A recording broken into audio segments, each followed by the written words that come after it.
नाथ! स्वामी, ये कैसा बेतुका व्यवहार कर रहे हैं आप? बेतुका व्यवहार? क्या अर्थ है तुम्हारा? सर्वप्रथम मुझे ये बताओ कि तुम्हारे संस्कार कहां हैं? चलो मेरे प्रभु के सामने नतमस्तक हो जाओ, प्रणाम करो इन्हें। स्वामी, क्या हुआ है आपको? जहां कोई नहीं है वहां किसे प्रणाम करूं मैं?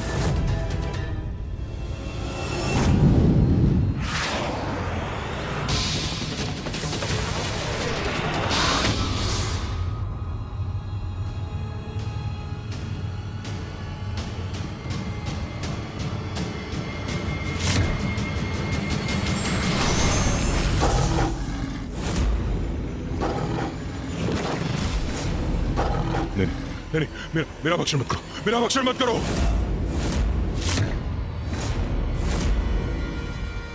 मत करो मेरा भक्षण। स्वामी, ये क्या कह रहे हैं आप?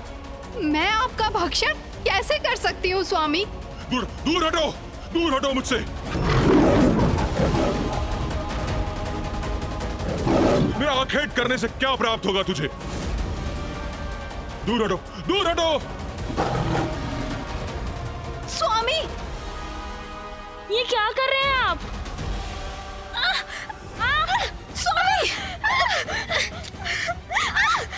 स्वामी, स्वामी, आहत हो जाऊंगी मैं। रुकिए स्वामी। हटो, हटो, दूर हटो, दूर हटो। बचो असुर साम्राट से, वो कुछ भी फेंक रहे हैं। यहाँ से हटने में ही भलाई है। बचो। अरे मूर्ख मंत्रियों, हटने में नहीं, छुपने में ही भलाई है। छुप जाओ, छुप जाओ।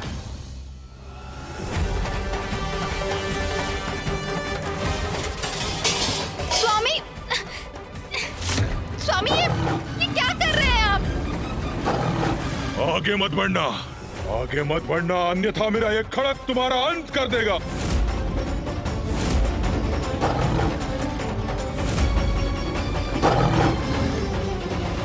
पुत्र त्रिकोण, क्या कर रहे हो ये?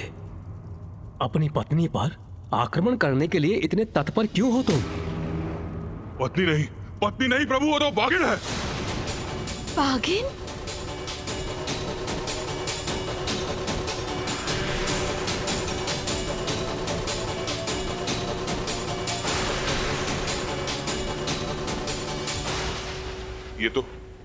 ये तो रानी तृप्ता है। तो बाघिन, बाघिन कहाँ गई? यहीं तो थी अभी, किंतु अब मुझे दिखाई क्यों नहीं दे रही? ये मुझे क्या हो रहा है? प्रभु, ये सब क्या हो रहा है? मुझे भ्रम क्यों हो रहा है प्रभु? जो नहीं है वो क्यों दिखाई दे रहा है मुझे? पुत्र त्रिकोण, कदाचित इसके पीछे वो नन्ही परी है जिसने तुम्हारे मस्तिष्क पर दंश किया था।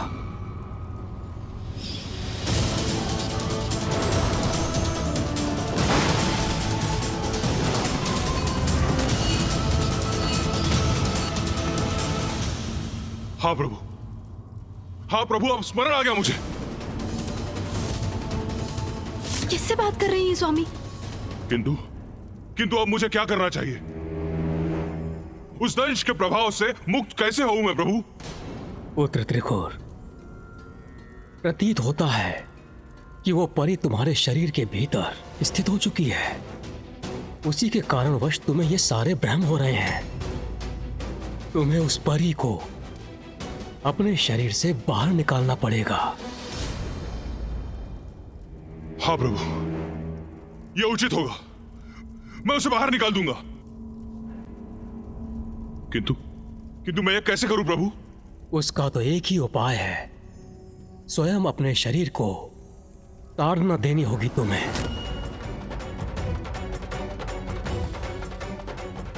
हाँ प्रभु, यह उचित होगा।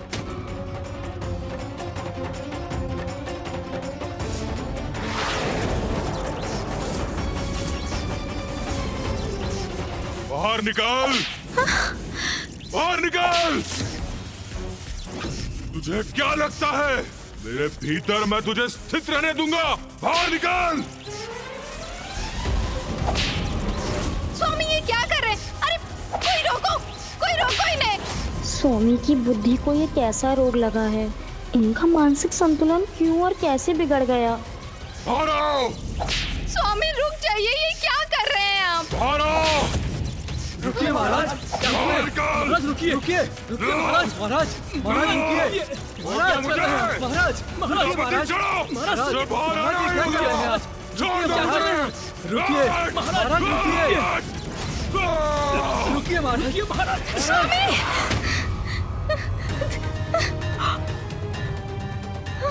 निकाल बाहर! मैं तुझे बाहर निकाल के रहूंगा। निकाल बाहर! ये भी निकाल दूंगा, ये भी निकाल दूंगा। क्या हो गया स्वामी निकाल को? दूंगा। स्वामी ने अपनी इसमें कैसे दुर्दशा कर ली? मैं क्या करूं? कैसे उनका निकाल बाहर! उपचार करूं? अरे!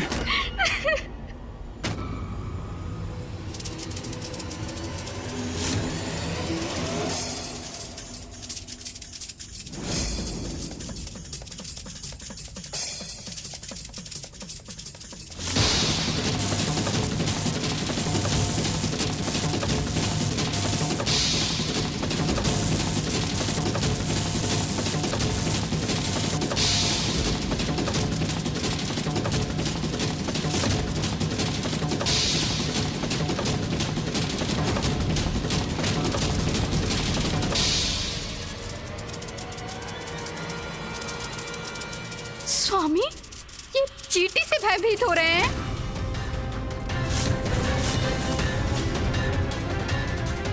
ब्रह्मांड विजेता असुर सम्राट इस चींटी से भयाक्रांत हैं। हटाओ! हटाओ!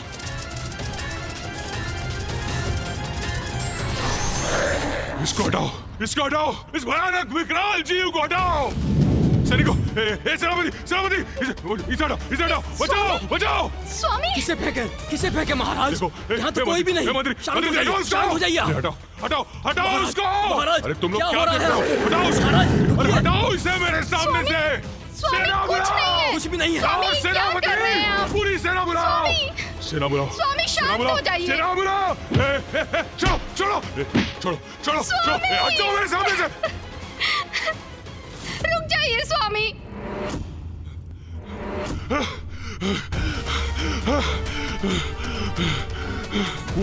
वो सब मेरा वध करना चाहते हैं मेरा।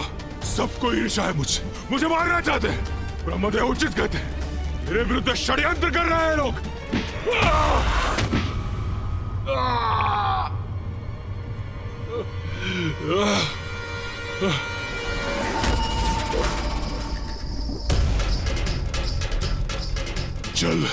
जल है उस जलाशय में। मुझे प्यास लगी है, मुझे जल चाहिए।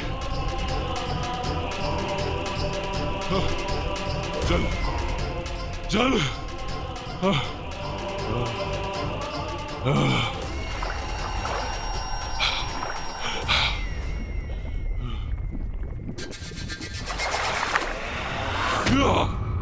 पकड़ लिया। अब तुम्हारा भोजन करूंगा मैं।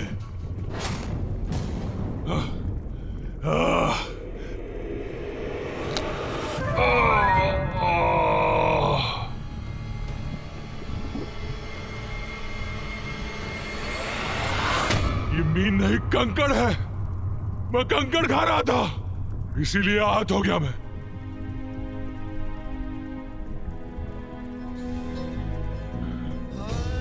ब्रह्मदेव, ब्रह्मदेव, देखिए क्या अवस्था हो गई मेरी। ये सब क्या कर रहा हूं मैं? ब्रह्मदेव, ऐसा विक्षिप्त क्यों हो गया हूं मैं? क्या हो रहा है कुछ समझ में नहीं आ रहा है मुझे, कुछ समझ में नहीं आ रहा। ब्रह्मदेव, ब्रह्मदेव, ब्रह्मदेव।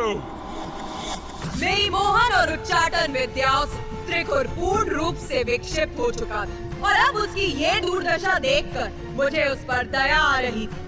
माँ हूं ना मैं अपनी दुष्ट, दुराचारी और पथभ्रष्ट संतान को भी सुधरने का एक अवसर अवश्य देती। और वो अवसर मैंने त्रिकुर को भी दिया।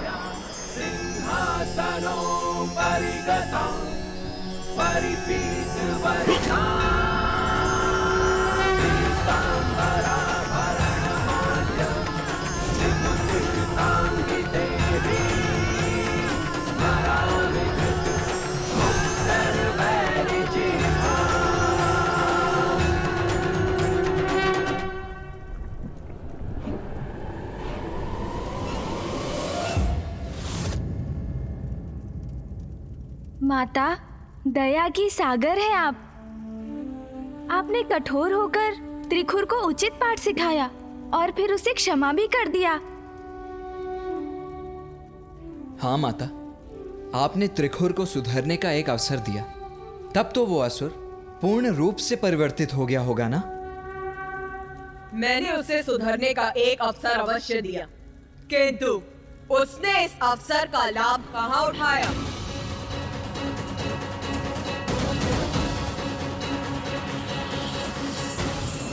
आश्चर्य, तो क्या इतना सब होने के पश्चात भी उस असुर का विवेक जागृत नहीं हुआ?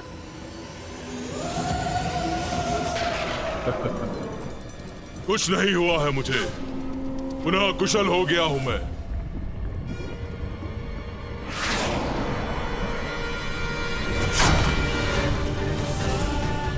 अजय हूं मैं, अविनाशी हूं, ब्रह्मांड विजेता, सर्वशक्तिशाली त्रिखुर हूं मैं, त्रिखुर हूं मैं, त्रिखुर हूं मैं। और अब मैं इन अहंकारी देवताओं को उनका उचित स्थान बताकर ही रहूंगा।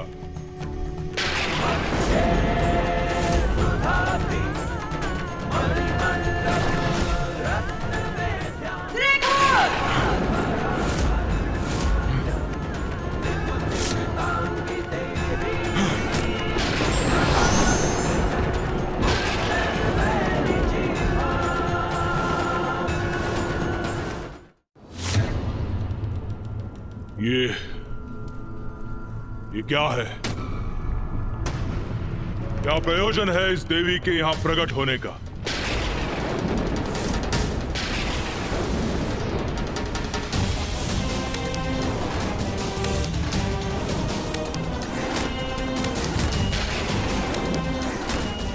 ओह, तो आपके ही कारण विक्षिप्त अवस्था में पहुंचकर मैं इतना विचित्र व्यवहार कर रहा था। देवी, दो बातें। एक, अपनी मायावी शक्ति का भरपूर प्रयोग किया है आपने मुझ पर, मुझे प्रभावित कर रोकने का पूर्ण प्रयास किया है आपने। और दो, किंतु असफल हो गई आप। देखिए, मैं पुनः कुशल हो गया। इतनी अपार शक्ति है मेरी। त्रिखुर, तू अब अपना अंतिम अवसर भी गवा चुका है। मैं त्रिखुर किस प्रकार अपने अवसर का प्रयोग करता हूं, यह अभी आपको ज्ञात होगा देवी।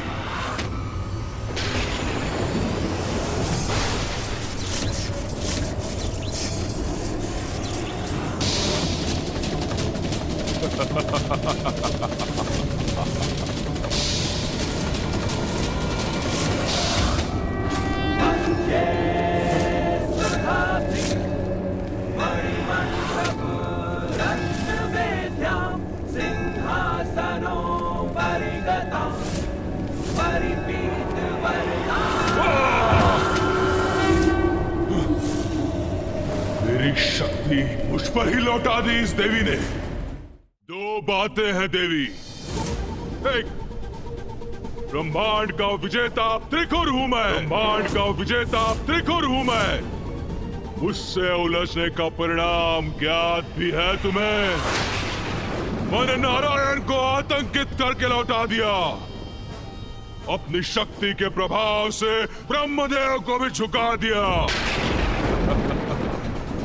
और वो महादेव मेरे भय से आक्रांत होके कहीं दूर ही चले गए। हटो, और मैं आपकी सृष्टि को नष्ट कर दूंगा, आपके इस दुस्साहस का दंड दूंगा। दंड तो अब तुझे प्राप्त होगा।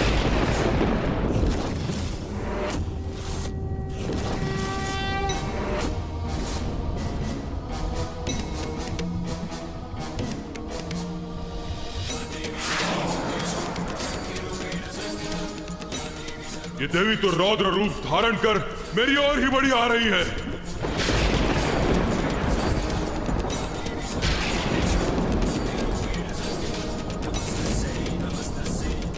अत्यंत भयंकर प्रतीत हो रही है ये देवी। कदाचित पीछे हटने में ही मेरी भलाई है।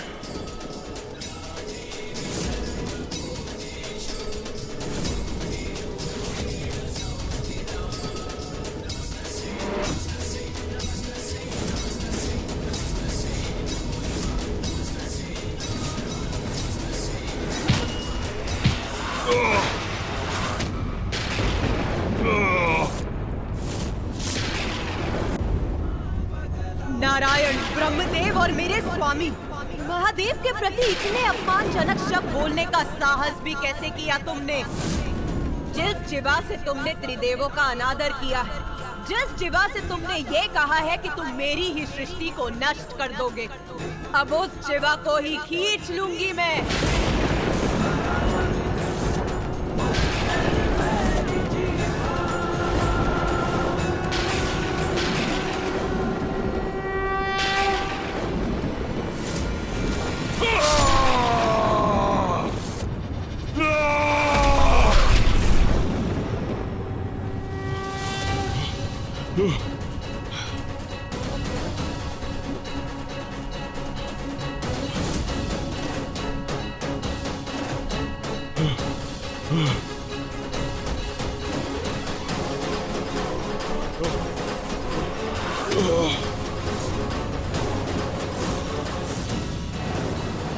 ये देवी, ये तो यहाँ भी उपस्थित है। अब मैं तुम पर मोहन उच्चाटन के साथ साथ मारण विद्या का भी प्रयोग करूंगी।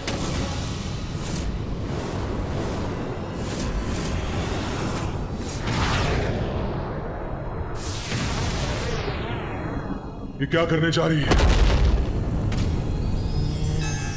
जय जय हो जय मां बगलामुखी, जय जय हो जय मां बगलामुखी, जय जय हो जय मां। ये विकराल आकृतियां मुझ पर आक्रमण करने जा रही है। कहाँ भागूं? कैसे करूं अपनी रक्षा? इन्होंने तो घेर लिया है मुझे।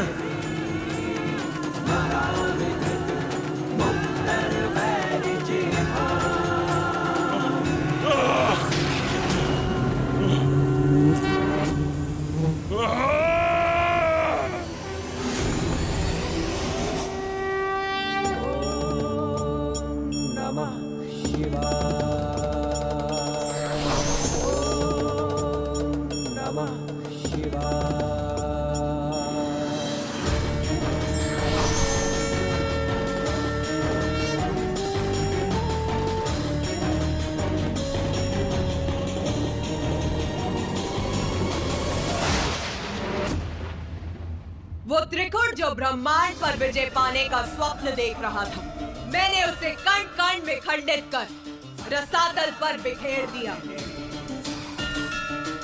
ऐसी है मेरी मोहन, उच्चाटन और मारण शक्तियां।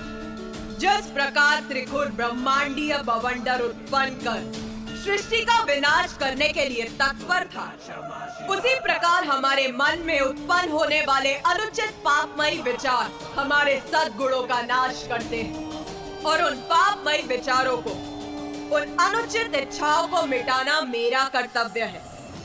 हाँ माता। और आज त्रिकुट के उदाहरण से मैं सभी को सावधान भी करना चाहती हूँ। मेरी देवी बगलामुखी की शक्तियों से जिस प्रकार त्रिकुट का नाश हुआ, वो मेरे साधकों को भी प्राप्त हो सकती है, किंतु जो भी मेरी किसी भी शक्ति का अनुचित प्रयोग करेगा, मोहन, उच्चाटन और मारण शक्तियों से किसी भी जीव को हानि पहुंचाने का प्रयास करेगा, मैं दर्द स्वरूप त्रिकुट के समान उसकी भी ऐसी दुर्दशा करूंगी। उचित है माता, किंतु हमें ये तो बताइए कि आपके देवी बगलामुखी रूप में पिताजी अपने किस रूप में आपके साथ थे? हाँ माता। मेरे देवी बगलामुखी स्वरूप में महादेव अपने महारुद्र रूप में मेरे साथ होते।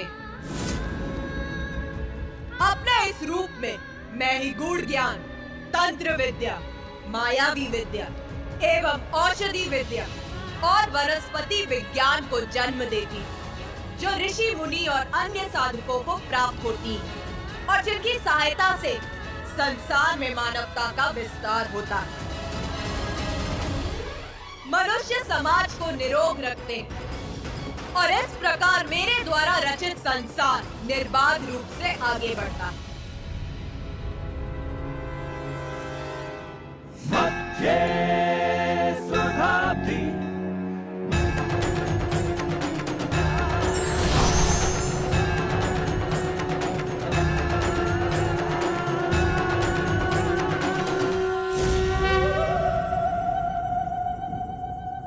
माता, किंतु मैं अभी भी ये नहीं समझ सका कि आप सर्वप्रथम माँ मातंगी का स्वरूप धारण कर क्यों प्रकट हुई? उसका क्या रहस्य था माता? प्रत्येक घटना का एक उचित समय होता है गणेश, और अब वो उचित समय आ गया है जब मैं तुम्हें अपनी मातंगी अवतार की कथा बताऊं।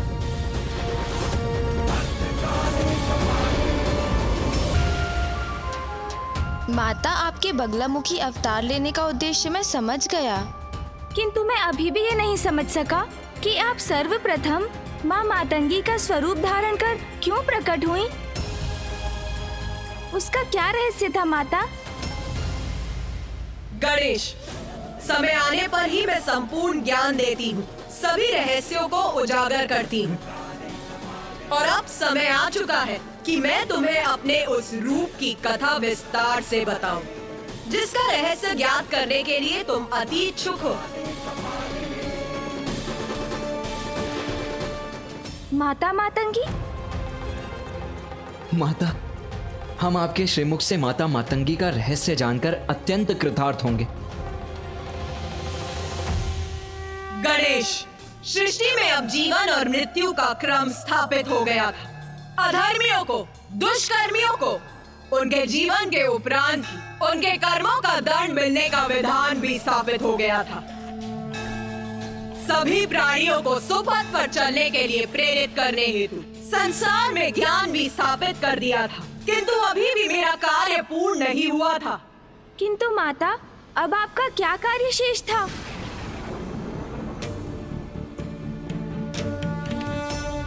हाँ माँ, बताइए माँ। गूढ़ ज्ञान समझना कठिन होता है गणेश। उसे जन सामान्य तक पहुंचाकर उसका प्रसार करने हेतु उसमें रस का मिश्रण करना अत्यंत आवश्यक था, और ये कार्य एक लेखक, एक कलाकार ही कर सकते थे। और यही कारण था मेरे देवी मातंगी रूप को धारण करने का।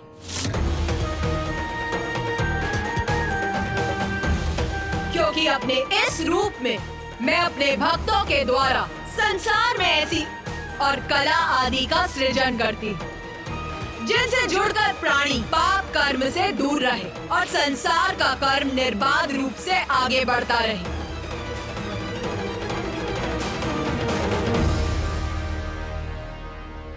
माता, अब मैं समझा कि आपने मुझे यहाँ क्यों बुलाया है। मैं तो ध्यान में मग्न था माता। मुझे आभास हुआ कि आप मुझे पुकार रही हैं, और जब आपका स्वर सुनकर मैं यहाँ इस शमशान में खींचा चला आया तो मैं बहुत अचंभित था।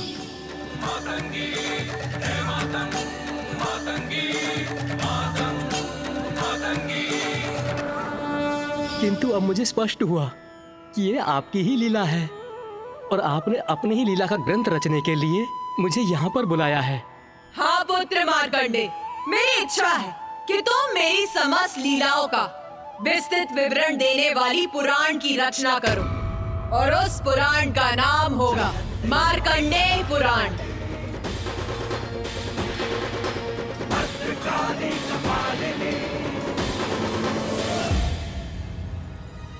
माता, आपने इतना महत्वपूर्ण कार्य सौंपकर मुझे कृतार्थ कर दिया। माता, इसी क्रम में मुझे बताने की कृपा करें कि जो भक्त संपूर्ण निष्ठा और भक्ति से आपके दैवी मातंगी रूप की साधना करते हैं, उनको आपकी कृपा स्वरूप क्या फल प्राप्त होता है?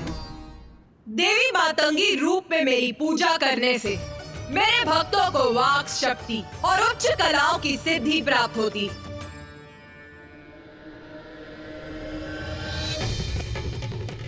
श्यामां शुभ्रां सुबालां त्रिकमलनयनां रत्नसिंहासनस्थां भक्ताभीष्टप्रदात्रीं सुरनिकरकरा सेव्यकञ्जाञ्जुयुग्मां नीलाम्बोजां सुकान्ति निशिचरनिकरा अन्यदावाग्निरूपां पाशं खड्गं चतुर्भिर्वरकमलकैर्खेदकं चाङ्कुशं च। प्रणाम माता।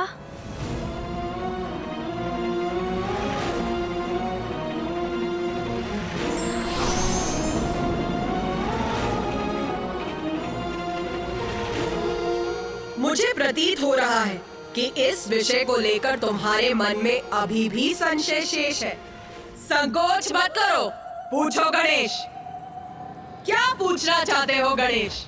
माता, आपने ऋषि मार्कंडे को पुराण की रचना का निर्देश तो दे दिया, किंतु वो आपके दशम स्वरूप को जाने बिना ये कार्य कैसे पूर्ण कर सकेंगे? अभी तो आपने हमें अपने 9 महाविद्या स्वरूप का ही परिचय दिया है। उचित, तो सुनो मेरे दशम महाविद्या स्वरूप की लीला। मैंने संपूर्ण सृष्टि का सृजन तो कर दिया था, किंतु अभी भी मेरा कार्य पूर्ण नहीं हुआ था, क्योंकि अभी सृष्टि सभी प्रकार से संपन्न होने के बाद भी श्री के अभाव में अभी भी अपूर्ण थी, और संसार में श्री का आविर्भाव हो, इसलिए मैंने अपना दशम स्वरूप देवी कमला के रूप में प्रकट हुई। संसार में श्री का आगमन मेरे देवी कमला रूप के माध्यम से ही हो सकता था, जिसके लिए अब उचित समय आ चुका था। इसीलिए मैंने ऋषि भृगु की पुत्री के रूप में जन्म लेकर संसार में श्री को प्रकट किया। किंतु माता, सृष्टि के लिए श्री इतनी महत्वपूर्ण क्यों है? हाँ माता, ये प्रश्न तो मेरे मन में भी उत्पन्न हो रहा है कि पृथ्वी, अन्य लोक, सूर्य, प्रकृति, जीवन और मृत्यु के साथ तो ज्ञान का महत्व स्पष्ट है, किंतु सृष्टि क्या इतनी सामान्य है कि वो केवल श्री से ही पूर्ण हो सकती है? उत्तम, अति उत्तम प्रश्न पूछा है तुम दोनों ने, जिसका स्पष्ट उत्तर दूंगी। श्री का संबंध मात्र धन संपत्ति से नहीं, उसका अर्थ है सभी प्रकार की समृद्धि, अर्थात उर्वरता, भौतिक और आध्यात्मिक संपदा, ज्ञान, स्वास्थ्य और समूचा कल्याण। मैं समझ गया माता। संपत्ति होने पर भी कोई स्वास्थ्य रहित हो सकता है, धनवान होने पर भी कोई प्रसन्नता से वंचित रह सकता है। श्री का अर्थ है सभी प्रकार की कुशलता और प्रसन्नता, जो सर्वाधिक महत्वपूर्ण है। आप सभी को तो ज्ञात है, शिवाय विष्णु रूपाय, शिवा रूपाय विष्णवे। शिव और विष्णु अभेद है, अर्थात दोनों भिन्न भी हैं और दोनों एक भी। इसीलिए समय आने पर ऋषि भृगु ने मेरा विवाह मेरे देवी कमला रूप में महादेव के ही रूप नारायण से किया। किंतु माता, मामा जी की पत्नी तो देवी लक्ष्मी है, तो देवी कमला के रूप में आप उनकी पत्नी कैसे हो सकती हैं? मैं ही शक्ति, मैं ही पार्वती, मैं ही सरस्वती, मैं ही लक्ष्मी, मैं ही महादेव, मैं ही ब्रह्मदेव और मैं ही नारायण हूँ। सभी मुझ में ही है, मुझसे ही है, मेरा ही अंश है। स्मरण करो, सृष्टि का आरंभ मैंने किस प्रकार किया था। दुर्गा क्षमा शिवा धात्री, स्वाहा स्वधा नमोस्तुते।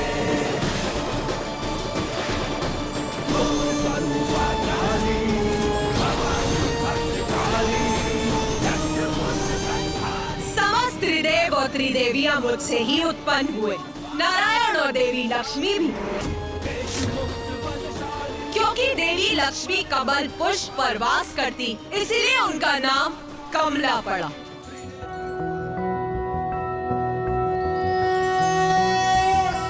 त्रैलोक्य पूज्य पूजिते देवी कमले विष्णुवल्लभे यथा त्वमचल कृष्णे तथा भवमयी स्थिरा। मामी जी, माता कमला।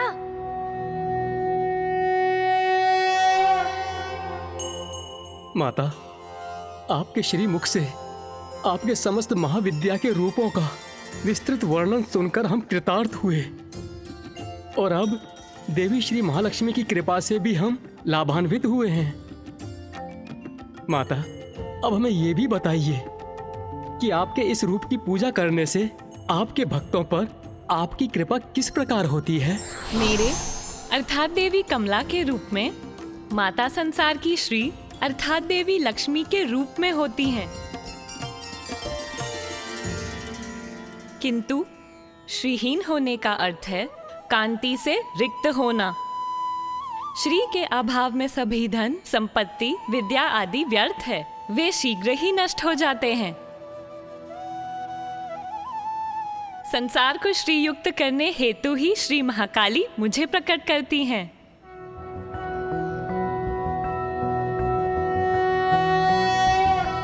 त्रैलोक्य पूजिते देवी कमले विष्णुवल्लभे यथा त्वमचल कृष्णे तथा भवमयी स्थिरा।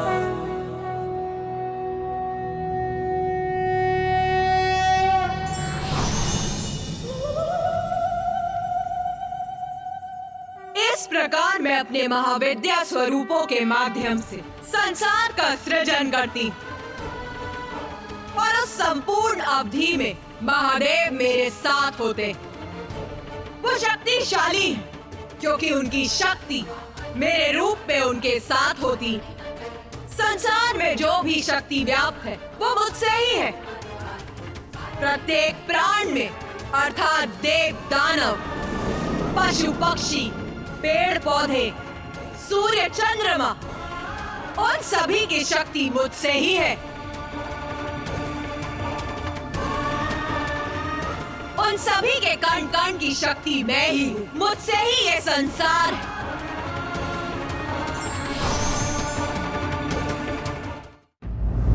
माता, संसार का जन्म आपसे और आपके द्वारा ही होता है। आप ही अपने विभिन्न स्वरूपों में संसार का पालन भी करती हैं। आप अपनी सभी संतानों को प्रकृति के माध्यम से जीवन के लिए जो भी आवश्यक है उन्हें उपलब्ध कराती हैं। उनके दोषों के लिए उन्हें दंडित कर उन्हें उचित मार्ग पर लेकर आती हैं। किंतु माता, क्या यही क्रम अनंत काल के लिए स्थिर है? नहीं गणेश, जन्म मुझसे है, पालन मुझसे है, तो सृष्टि का संहार भी तो मुझसे ही है। सृष्टि का संहार माता?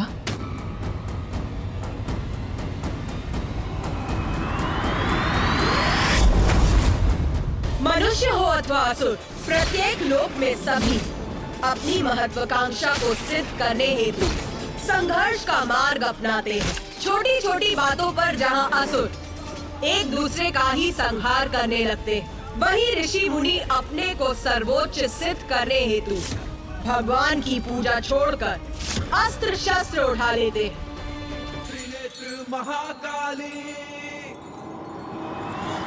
और जब ऐसा समय आरंभ होता तो प्राणियों को सुकर्मों के प्रति सजग करने हेतु मैं खंड प्रलय उत्पन्न कर संपूर्ण जगत को चेतावनी देती। और सर्वप्रथम जो खंड प्रलय मैं उत्पन्न करती वो है सूर्य प्रलय। देवी तारा, देवी तारा, देवी तारा।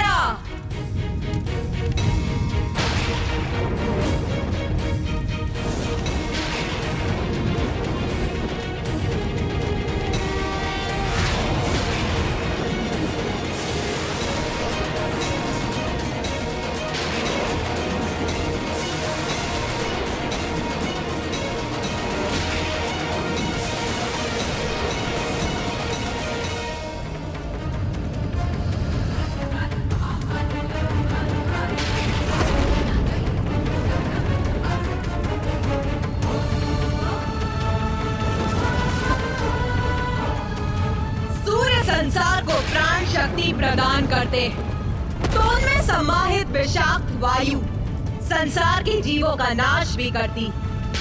मेरे देवी तारा स्वरूप ने सूर्य को प्रकट किया था और मेरे ही आदेश पर सूर्य प्रलय के समय देवी तारा और भी उग्र हो उठी और तब सभी 12 आदित्य सूर्य प्रकट होते। उन सूर्य की किरणों के प्रचंड ताप और विषैली वायु से मैं संसार के जीवों का नाश भी करती।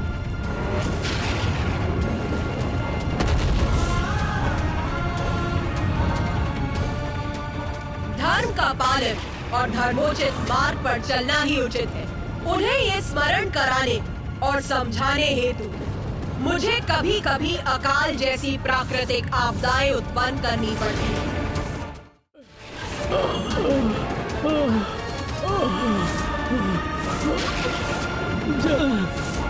भोजन भोजन जल। हमें क्षमा कीजिए माता, हमें क्षमा कीजिए माता, हम पर दया कीजिए, हम भक्ति पथ से विमुख हो गए। क्षमा कीजिए माता, हमें क्षमा कीजिए माता, हम पर दया कीजिए, हम भक्ति पथ से विमुख हो गए थे, हमें क्षमा जब मैं कीजिए। इस प्रकार खंड प्रलय को उत्पन्न कर ऐसी चेतावनी भेजती तो सभी सन्मार्ग पर लौटना प्रारंभ कर देते।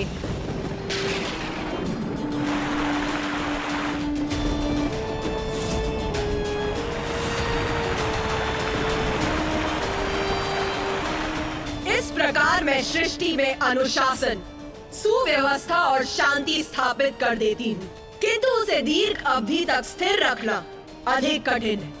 वो किसी न किसी कारण से भंग हो ही जाती है। मनुष्य पुनः अपने पथ से भटक जाते हैं और मेरे क्रोध को जागृत करने का कारण बनते हैं।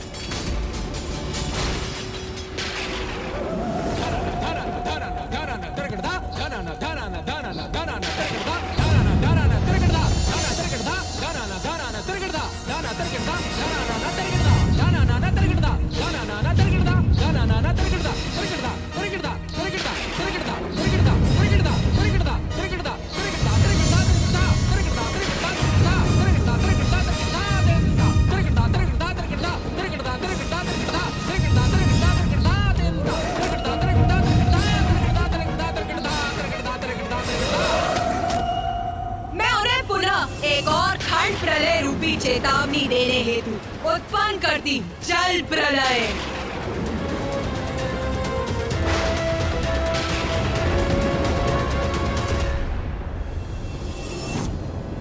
इन खंड प्रलय के रूपों में मैं ये चेतावनी भेजती तो कुछ प्राणी उससे उचित पाठ सीखकर अपने भीतर सुधार लाकर सदाचार के पथ पर अग्रसर होते, किंतु कुछ ऐसे भी होते जो इतने पर भी सद्मार्ग पर नहीं लौटते। और मेरी इतनी चेतावनियों के बाद भी यदि प्राणियों का आचरण नहीं सुधरता है तो कल पूर्ण होने पर मेरी प्रलय लीला होती, जिसमें पृथ्वी का विनाश आरंभ होता है, प्रकृति का अंत हो जाता है और प्रकृति के बिना पृथ्वी पर जीवन का भी अंत हो जाता है।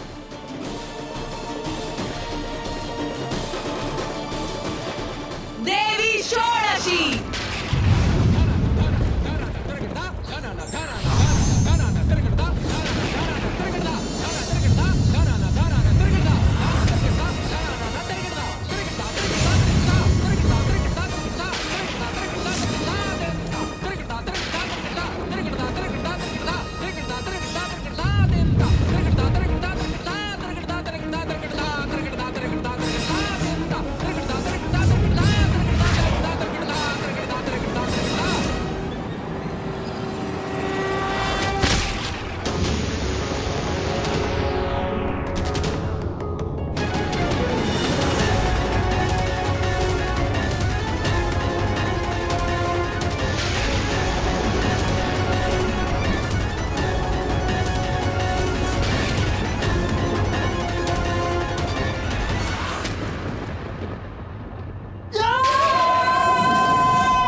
माता, प्रलय में तो सृष्टि पूर्ण रूप से नष्ट हो जाती है, कोई भी शेष नहीं रहता। हाँ पुत्र, उचित दिशा में देख रहे हो तुम। तुम्हारी दृष्टि से ही तुम्हारे विचार इंगित हो रहे हैं, जो सर्वथा उचित है। एकमात्र पुत्र मार्कंडे ही है, जो सृष्टि के अंत के साक्षी होकर भी जीवित है। क्योंकि माता, ऋषि मार्कंडे तो चिरंजीवी है। हाँ पुत्र, और पुत्र मार्कंडे को सृष्टि के अंत के साक्षी बनने के क्रम में कुछ ऐसा भी देखने का सौभाग्य प्राप्त हुआ, जिसका अनुपम दिव्य सौंदर्य था। हाँ माता, प्रलय के उपरांत उस अथाह जल के मध्य एक द्वीप पर स्थित रहकर अनेकों वर्षों तक मैं चलायमान रहा, और तब मुझे एक वट का पत्ता दिखाई दिया, और उस पत्ते पर प्रभु नारायण अपने शिशु रूप में माता द्वारा सृष्टि के पुनरारंभ की प्रतीक्षा में थे।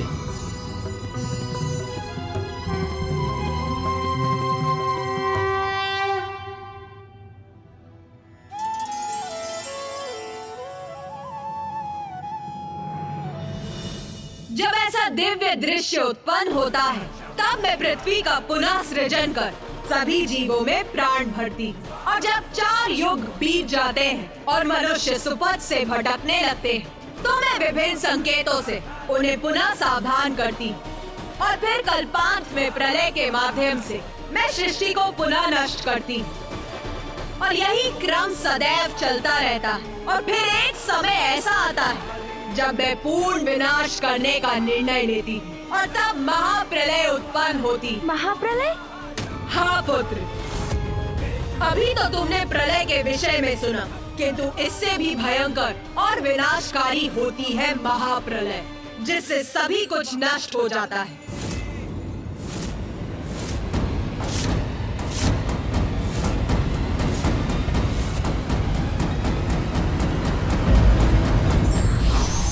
सृष्टि में सब कुछ नश्वर है, इसलिए माया का मोह त्याग कर कर्म करते हुए हमें ईश्वर की भक्ति का मार्ग चुनना चाहिए।